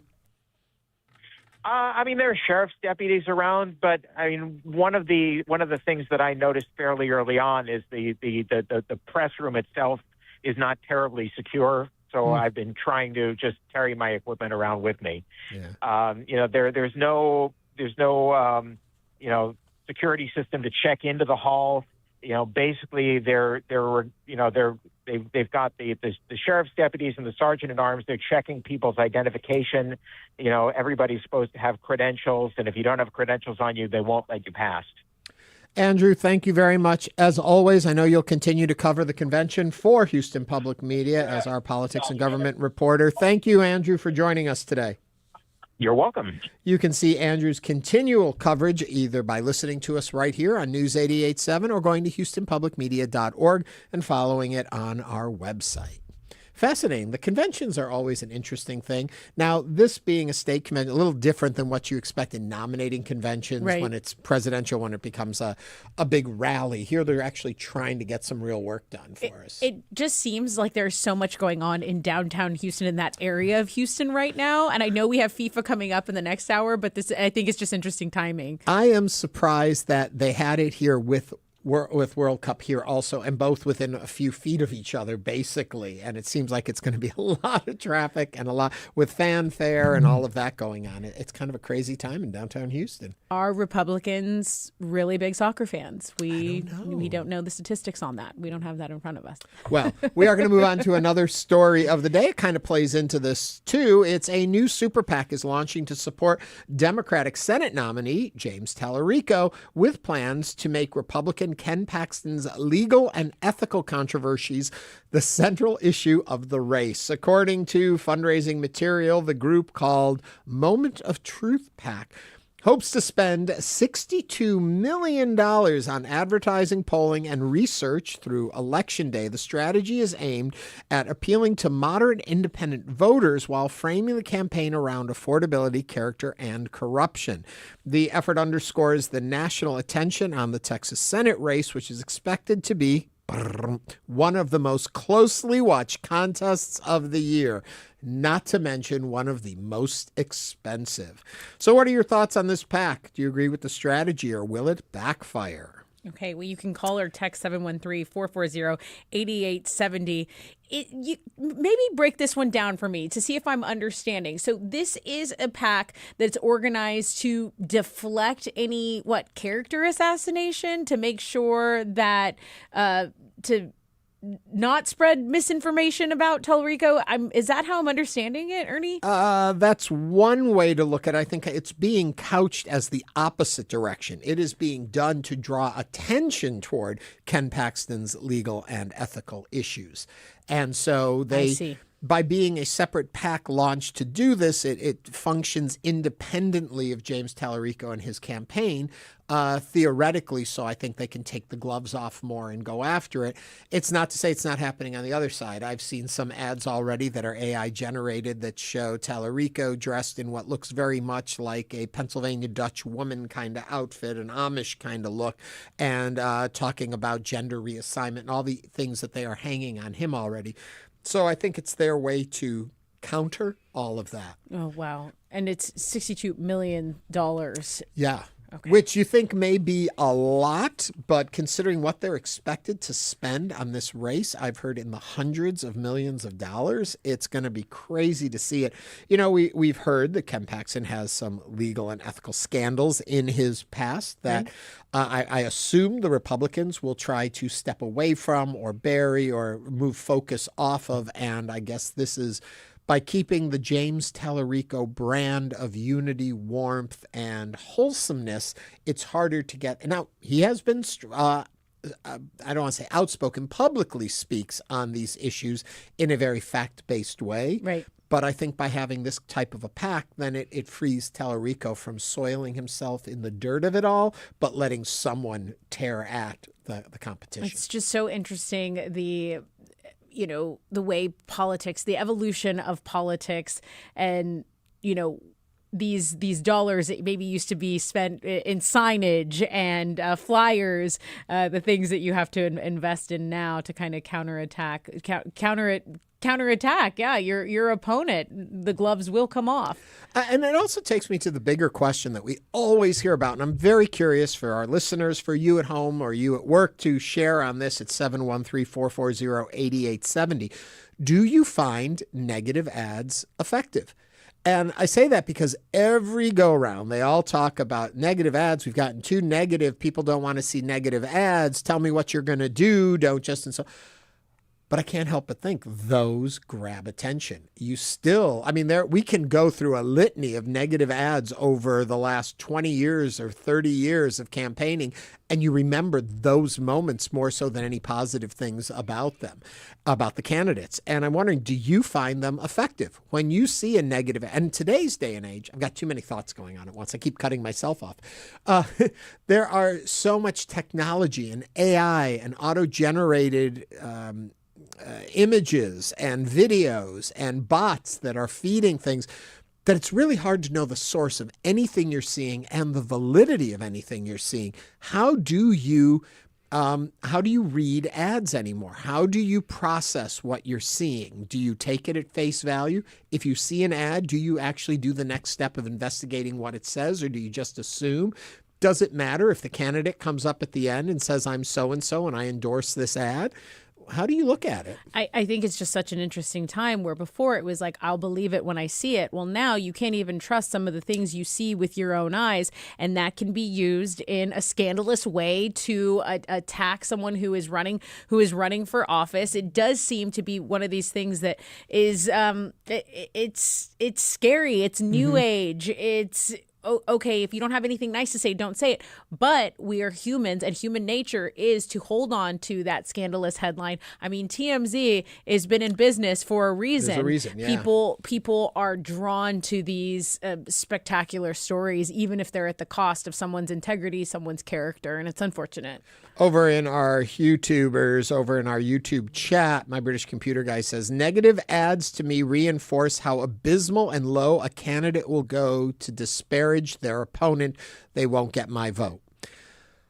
Well, let's say you were to see, and this is just a general question to the you out there, all of you, if there is a negative ad that comes out under this PAC that says disparaging things about Ken Paxton, would that make you less likely to vote for James Talarico if that was the camp you were in?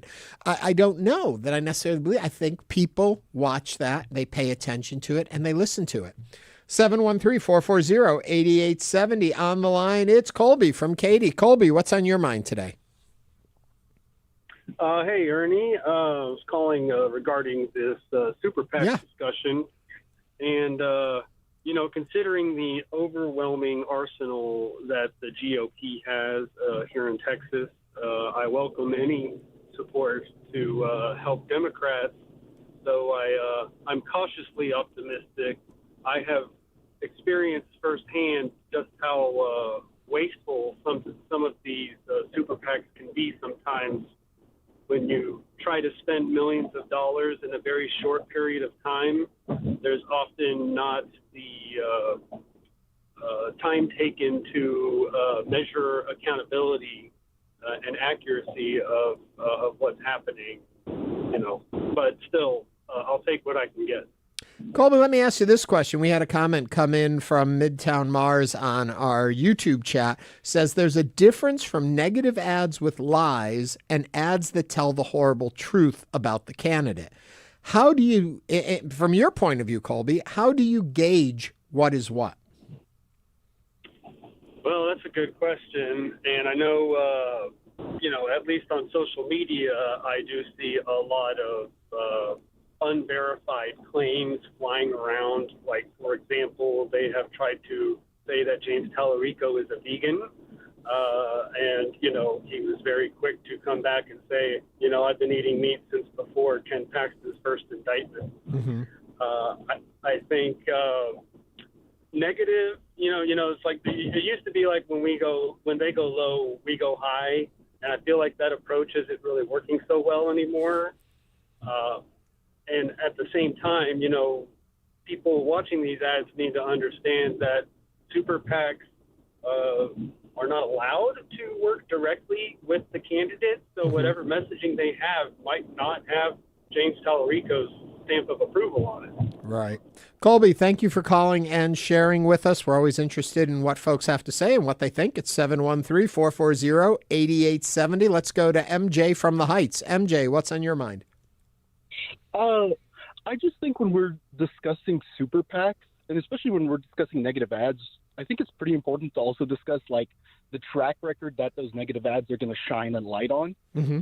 And I think, generally speaking, especially in the Trump era, I think every Republican track record is supported an insurrection, denied an election, and engaged in one of the worst immigration deportation crackdowns. And then the Democrat track record will be voted for a trans bill once and said something bad 2 years ago. And then, I don't think the track records are the same, so I don't think the attack ads are the same. Let me ask this. How do you view your candidate ad literacy? How do you read these ads when they're coming at you with old information, new information, made up information? How do you suss your way through it all?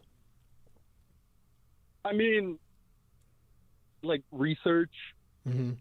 I mean, paying attention. And I think the median voter, should pay more attention. I think, personally, for example, I believe the fact that, the median voter doesn't know too much about, the Eastman scheme or the election fraud that occurred in 2020 where Trump tried to steal the election. I think that's a civic loss. And I think with that civic loss, the well of media has been poisoned.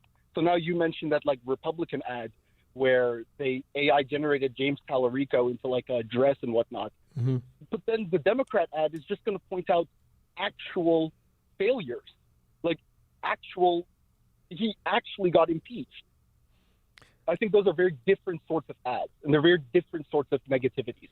I know, watching all these advertisements, sometimes it feels like playing two truths and a lie. You're just trying to decipher what's right and what's accurate, what you can take for face value and what you can't. As someone who has grown up, most of us have grown up here in the United States. I kind of have lobbyist fatigue. I have advertising fatigue. There was a moment where everyone was trying to convince us that fat-free was good for us. And it's kind of like the same with political ads. It's like whoever has the most money can kind of shift the narrative. So which is why, to your point, it's so important to be an informed civilian. Mm-hmm. Yeah. MJ, thank you very much for calling and sharing with us. I'm seeing other comments come in, such as, it depends on if the ad is designed to persuade or dissuade. Okay. And I thought, interesting point there. Jen from Clear Lake says, I don't depend on ads to tell me who to vote for or against. I look at their record in office. Ads on the internet are often dishonest. So I'm with you on that. It's a different landscape. It's a different world we play in. Oh. Excuse me, getting all choked up about this. No, it truly is. I mean, and remember, this is from we've lived in a lifetime where commercials were not negotiable. You had to watch commercials in order to see your news station, in order to see your favorite show. That was just part of the deal, and you treated it as such. Now they've infiltrated so many things that we consume naturally. It's kind of up to us to say, okay, that's paid for. That's what effect is this trying to have on me? I mean, for so many things that I watch, I watch the Masters, the commercials are in the actual show. Commercials are in the actual show of things now. Last comment from our chat group that I'm going to share. Research is key. Unfortunately, so many Americans just believe whatever is put in front of them. You can't be lazy about it. It's your brain and it's what you consume. It's really important. And it's a good time to tell you that we are sponsored by, just kidding. Yeah. I want to tell you, we're going to put something really impressive in front of you in just a minute. Former Dynamo soccer star Mike Chabala is with us to help get us through FIFA World Cup. It's coming up right after the break here on Hello Houston.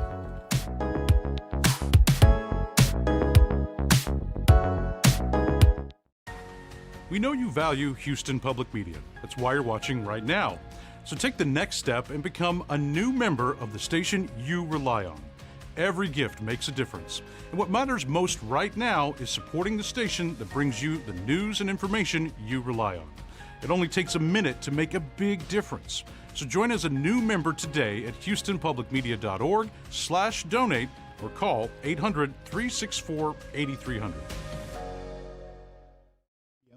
In 2025, B.B. King, had he lived that long, would have been 100. That year, Joe Bonamassa, whom B.B. King mentored when Joe was just a kid, announced that an all-star lineup of players from several generations had recorded and would release in 2026 an album called B.B. King's Blues Summit. We were lucky enough to get people that knew him since the 40s. It was a labor of love, for sure. Hear our special Everybody Lovin' B.B. coming right here real soon. Saturday evening at 7 on News 88.7. Hello, I'm Nikki Beatty. Join me for this week's Arts Hour from the BBC. With Oscar-winning Hollywood filmmaker Steven Spielberg talking about Disclosure Day, German-Irish actor Michael Fassbender, Colombian singer Nidia Góngora, American author Anne Patchett, and my conversation with French-Moroccan writer Leila Slimani. That's all in the Arts Hour from the BBC. You can hear the Arts Hours on tonight at 10 o'clock. Support comes from Metro. World Cup planning includes transit improvements intended to serve Houston after the final match. Metro provides bus, rail, and paratransit service and continues mobility enhancements across the region. More at ridemetro.org/Metro Now. Support for Houston Public Media comes from listeners like you and from Central Market, featuring summer grilling with oysters, Gulf shrimp, handmade sausages and burgers, potato salads, and more. Details at centralmarket.com.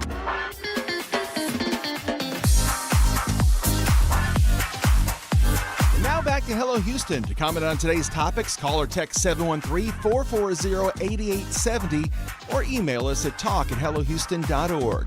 And now, Ernie Manous and guest host Tessa Barrera.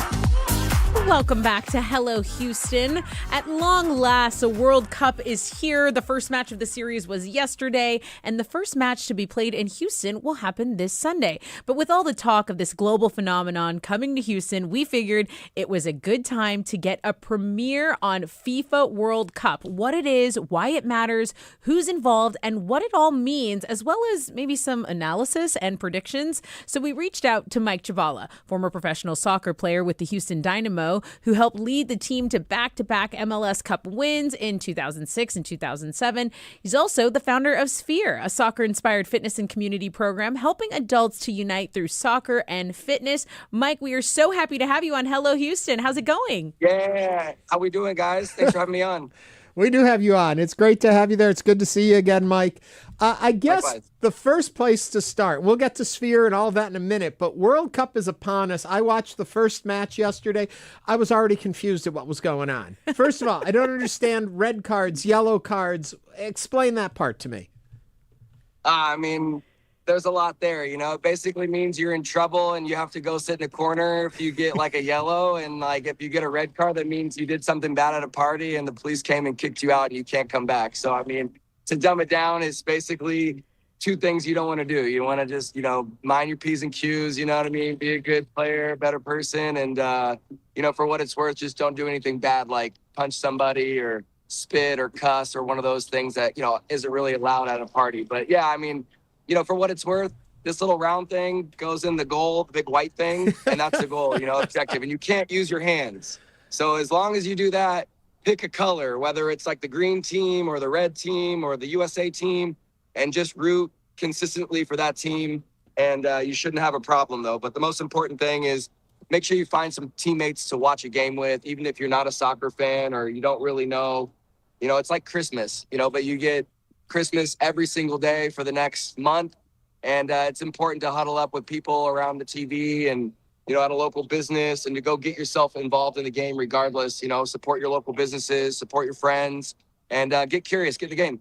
Okay, I got another question about this, though. You make it sound so simple, but I remember I told Tessa this earlier. I was in Greece a number of years ago. They lost their match, and then everyone went out in the street and cheered because they moved forward. Explain to me how you can lose and win at the same time in soccer, or in World Cup at least. I mean, yeah, this is a tournament, right? So the way that the tournament is structured, there's 48 teams. This is the first time ever that there hasn't been 36. So they 32. They've actually expanded the group stages just because and it's also the first time that it's like 3 continents are hosting: Mexico, Canada, and the U.S. 11 markets in the U.S., 3 in Mexico, and 2 in Canada. But yeah, it's the first time where you have so many teams, and so you have group stages. And the group stage, there's 4 teams in a little bundle, and everybody plays each other, and it's based off of points. So the team that accumulates the most points in that group stage gets to advance into the second round, and there's 2 teams from each group that get to advance. So for what it's worth, you know, even if you lose in the group stage, it allows you to still continue to keep playing forward until you get to the knockout round, which is your quarterfinal, your semifinal, and of course your final match, which, you know, it's win or go home. If I'm correct, it doesn't matter what the score of the game is. It matters who wins the game. The winner gets a point regardless of how many goals. Correct. 3 points for the winning team, 1 point for a tie, and 0 for a team that loses. Ah, fascinating. It is fascinating. And Mike, I just have to ask, is this a dream to have the World Cup, FIFA World Cup on U.S. soil? How are you feeling? What's excited you from the opening matches? What has caught your attention so far? Yeah, I mean, 32 years ago, I fell in love with the game. I was in California watching the USA play with my father and, you know, really caught the bug. I mean, I was old enough at 10 to really understand what it would be like to play professionally. And it really sparked that, you know, passion inside of me that really carried me over the past 30 years to win 2 championships, to see the world, to be able to have a business and being able to bring people to the game. So, you know, I think that inspiration, I think, is the hope for all soccer players and U.S. soccer and Major League Soccer and, you know, everybody affiliated with the game, is just to continue to keep igniting that spirit that the rest of the world feels. And, you know, nothing against the United States. We just have a lot of competition and other opportunities to be able to participate in great sports like, you know, like basketball or football, the other one at least, or tennis or golf.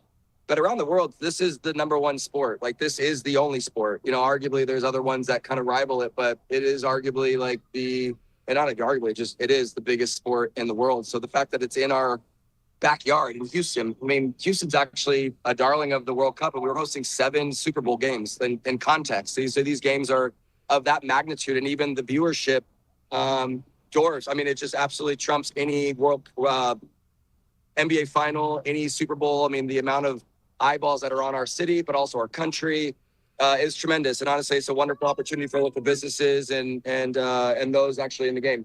As I continue my World Cup for Dummies lesson with you, help me understand this too. It's more like the Olympics in the teams. They're not established teams. They're the best from the country, right? Make up the teams. How does that work? Exactly. Yeah. As long as you're born in that country and you're a citizen, you can represent your country. It doesn't matter because, obviously the rest of the world has some amazing leagues. So, whether it's in Spain, whether it's in England, whether it's South America, like guys are playing all over the world. So, yeah, as long as you're an American citizen or you're a citizen of that country, you can play, for that country. There is a lot of times where some guys will choose citizenship of their mother's side or father's side, but yeah, for what it's worth, it's very similar to the Olympics, of course. As long as you're representing, your country, you could play at any club team, like your Lakers or your San Francisco Giants. Is guys from all over the world play for those teams, but when it comes to the World Cup, when it comes to the Olympics, similar concepts. Yeah, you have to be obviously born and a citizen of that country to be able to participate. Can any country participate, or are there some kind of qualifiers to get into the final group of countries that play? Yeah, we're going to need to do some segments. I think we need to break this up into some segments for like everybody out there. But yes, I guess I should say I was just thinking out loud for a second, but I was like, the idea of like the different countries coming together and being able to play. I mean, I wish there was like a runner-up kind of World Cup for the countries that don't get to make it. But yeah, honestly, it's one of those things where you got to be good. There's only 48 teams, 46 teams playing. So, it's just one of those opportunities where you have to be the best, but also you have to qualify. And so each part of the country, every part of the world has different qualifying segments to actually get into the game and be able to qualify to actually make the World Cup, which is a 2-year process and cycle that happens far before this World Cup tournament even begins. Okay, I got another question for you. I'm sorry to keep hitting you with these that you're probably thinking, come on, Ernie, learn about World Cup before you talk to me. No, you're good. I'm just like, my mind's thinking about like, well, why don't they do it for everybody else, But yeah, I mean, everybody does get a chance to actually participate. It's just, it's only the best, and so obviously that's why everybody gets to participate. But yeah, what else you got for me? In the early rounds, who sets the matchups? How do they decide who's playing against who? Man, good question. So they do a draw, like a raffle. They do like this big ceremony. It happened in Washington, D.C., and they put all of the different teams inside of a little big jar. And the President of the United States was there. He picked out, one of the groups. But yeah, it's just a random draw to be able to set the teams up, into their appropriate brackets. And yeah, it's just luck of the draw of what group and teams get paired up together. And okay, I promise this will be the last one in this realm. Who is FIFA? Are they like equivalent to the NFL or something like that? Are they more like the Olympic Committee? Who is FIFA? Yeah, it's the governing body of soccer for the world. They basically set the standards. I would say the best example or analogy would be like the government of the United States, or the NFL, the National Football League. FIFA is the governing body of the whole entire world of all soccer federations on the global stage. Okay, that's one end of the spectrum. Now, for people that have been waiting for this and maybe they had their countdown on, the world tournament starts now. What are people really excited about? Is there a certain matchup that everyone should have their eyes on, or do you have any bold predictions for us? Yeah, I mean, I think everybody's looking for, I'm going to be biased, but I think the U.S. I think it's kind of like, probably a lot of Mexico fans will say Mexico and U.S. say U.S., but you have to obviously say Cristiano Ronaldo and Lionel Messi, this will be their last World Cup. So this is a very, very important tournament for them and their legacy, especially Cristiano Ronaldo from Portugal, who's playing here in Houston. It's a big opportunity for him to kind of, put his final mark on his incredible career. He doesn't have a World Cup trophy under his belt, and I know that's something that he wants to, be able to ride off into the sunset with. Obviously, Argentina is a great story just because obviously they won the World Cup before. Messi plays for Inter Miami, and of course, I would say arguably the best player in the world. So he draws a lot of attention and will. But I really think the U.S. is going to be one of those stories that hopefully everybody gets excited about, which I think for our country makes the most sense and matters the most. And I think we'll do the best for our communities, and really getting people to rally around the team to, continue to stay engaged in the tournament. So that way, there's something to cheer and something to talk about. You're encouraging people to get out in any way. Why should people go witness this? Like, can you put it in perspective for how special it is? Like, how cool it is just to have the opportunity to maybe take the metro down to NRG and catch a game?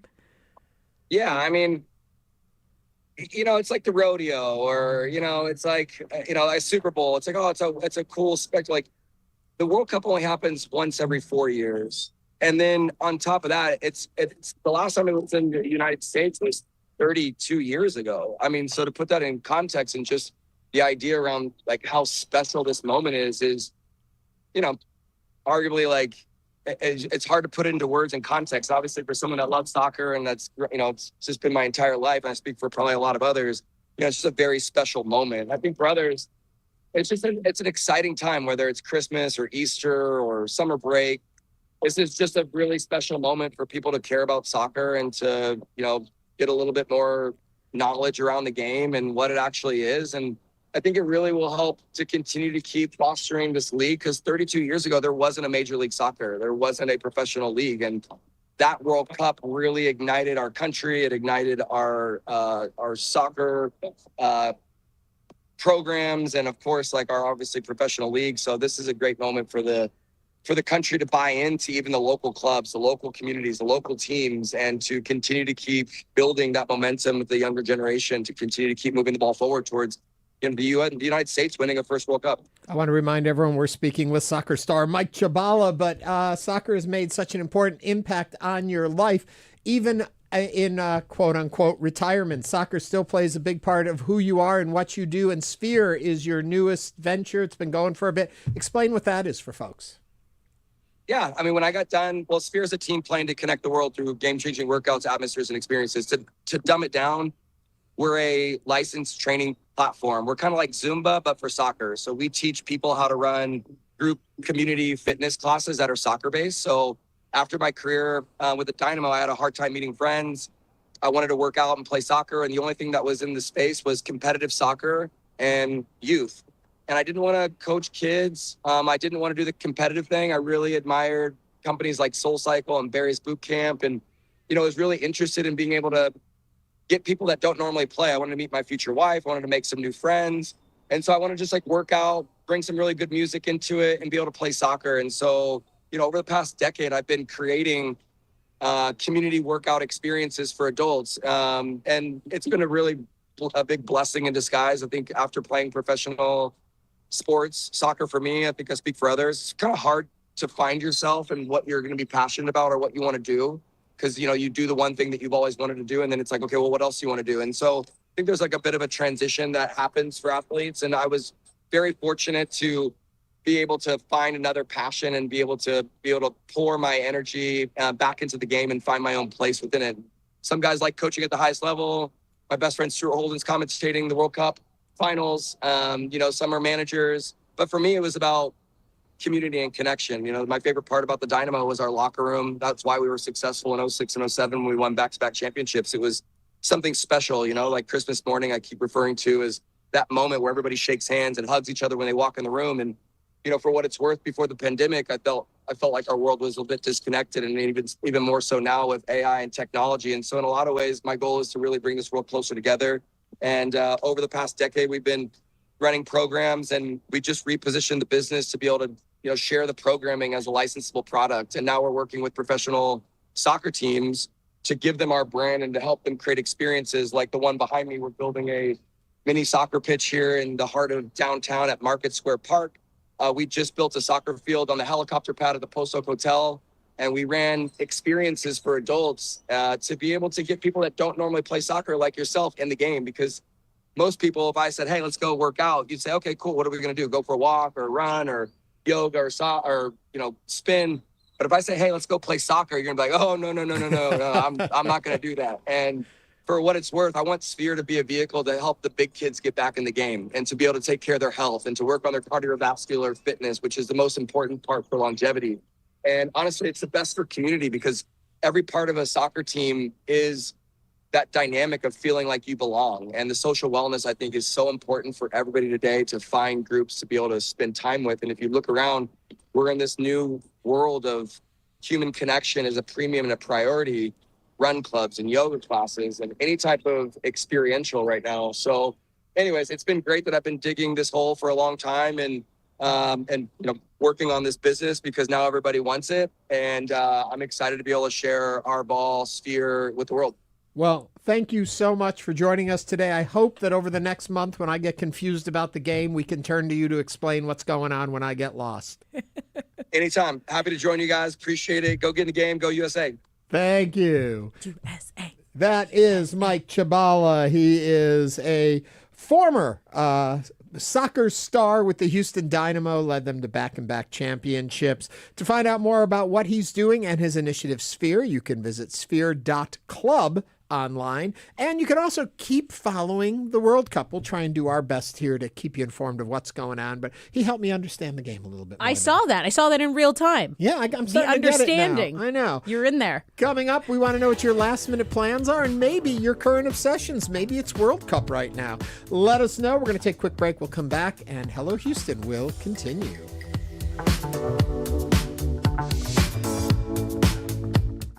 It's not just your car. It's the one that brought your kids home from school, took you cross-country, held memories, laughter, even a few breakdowns. When it's time to let go, give your car a new purpose. Donate it and turn memories into meaningful support for this station. Plus, you'll enjoy free and easy pickup, potential tax benefits, and a simple donation process. Your gift supports the programs you and your family love. Donate today and help keep public media strong. Call or donate online. The flood from the Texas Newsroom and PBS's Frontline on June 24th. You can't tackle life's big challenges if you let the little ones get you down. That's why Houston Matters devotes the first Monday of each month to a sort of group moan session we call Houstonian Pet Peeves. It's a communal, cathartic experience, but not everyone can join us live at 9 a.m., and not every peeve occurs to you right then and there. That's okay. We welcome your gripes about life in Houston anytime at talk@houstonmatters.org. PBS Drama on HPM Plus. The dramas you can't stop watching.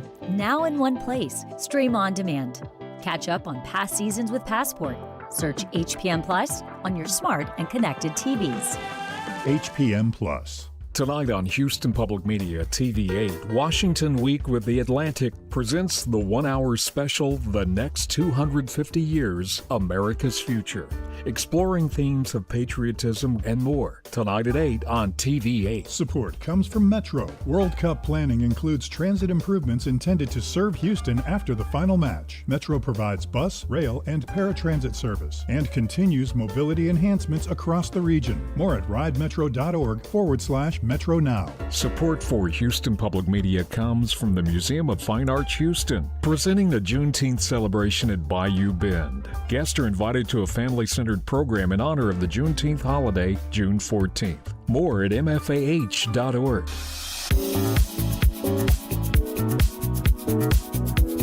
And now back to Hello Houston. To comment on today's topics, call or text 713-440-8870 or email us at talk@hellohouston.org.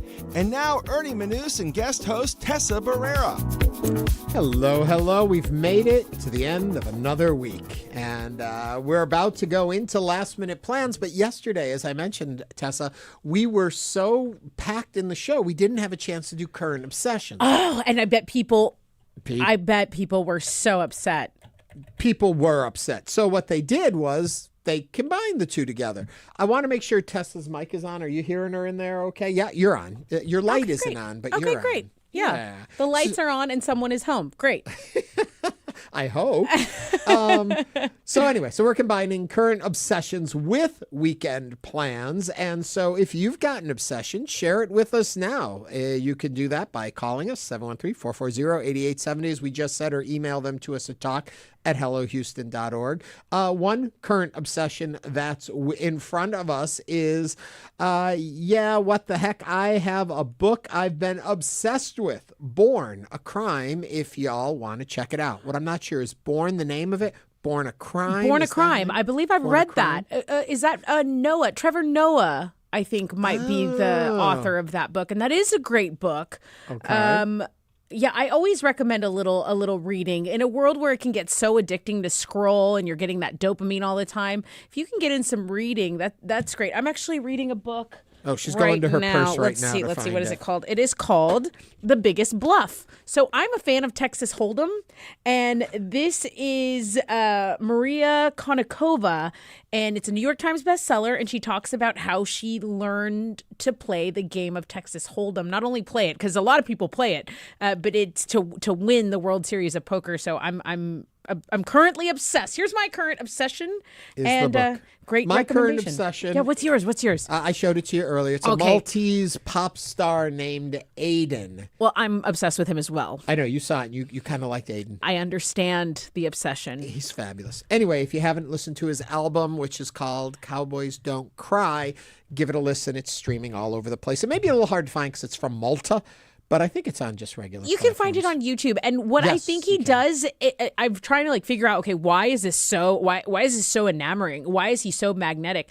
He's kind of mixing cowboy culture with European culture, and it is wonderful. It is just wonderful. I've converted one person. We'll continue on that path.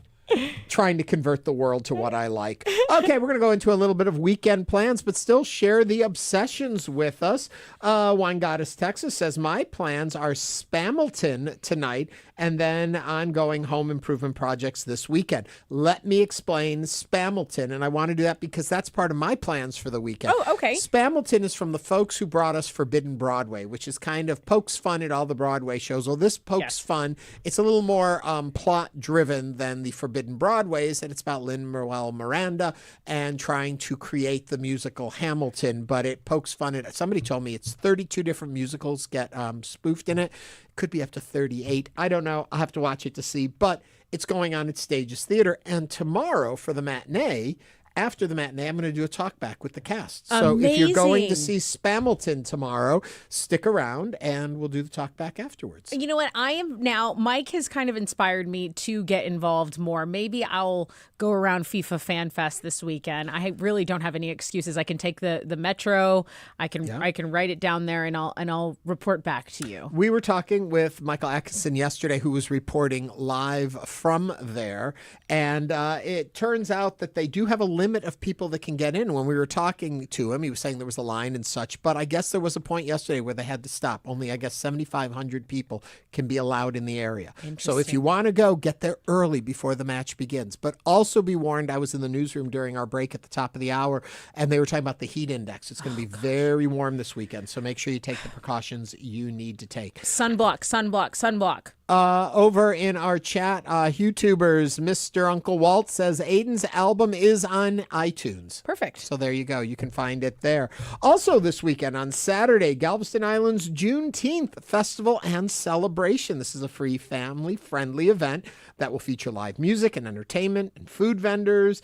Guests can bring their own lawn chairs. It takes place at the Menard Park, and the event is from 1 to 8 p.m. I've never had a bad time when I go to Galveston Island. I love Galveston. I get the feeling wherever you go, you have a good time. There's something very special about Galveston. It's like a mini New Orleans. It's so fun, and the locals are so cool.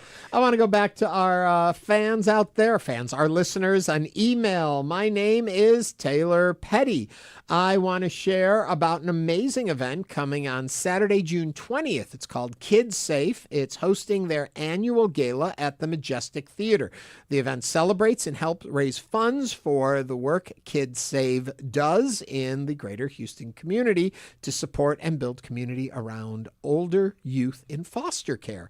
That's great to hear about. That's another thing we want to remind people when we're doing last minute plans. Also, if you know of one or think it's something that should be drawn to people's attention, let us know what they are. You seem to have a list in front of you. What else have you got for us? Well, the 2026 Juneteenth parade in 3rd Ward will begin at 8 a.m. at Wheeler and Ennis. So that's where the staging starts. That's near Texas Southern University, the PE building.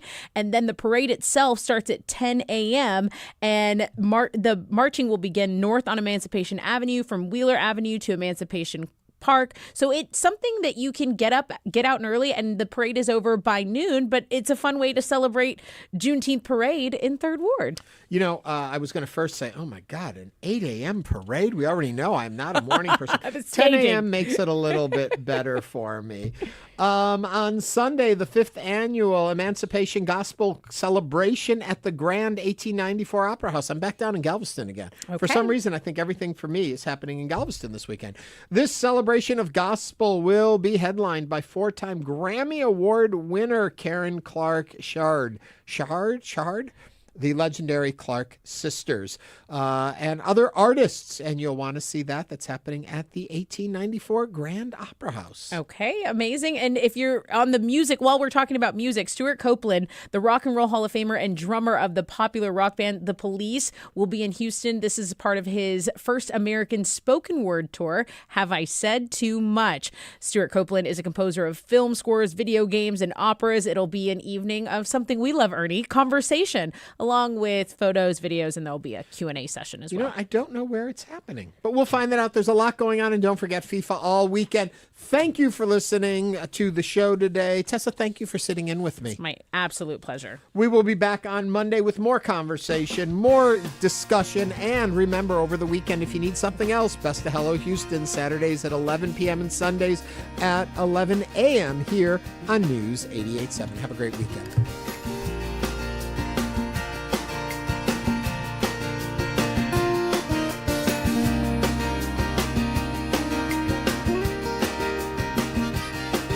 Thanks for listening to Hello Houston. Join us every Monday through Friday from 11 a.m. to 1 p.m. to talk all things Houston. The Hello Houston production team includes Garrett Bowman, William Menjivar, Jen Altine, Todd Holslander, and Jim Kovacic. For the latest in local news, subscribe to the Hello Houston daily newsletter at HoustonPublicMedia.org. Hello Houston is a production of Houston Public Media. The opinions expressed by the guests of this program are solely their own and do not represent the views of management, staff, or underwriters of Houston Public Media. This is News 88.7. Support comes from CenterPoint Energy, who have installed 150 weather monitoring stations to improve storm response and restore power more quickly.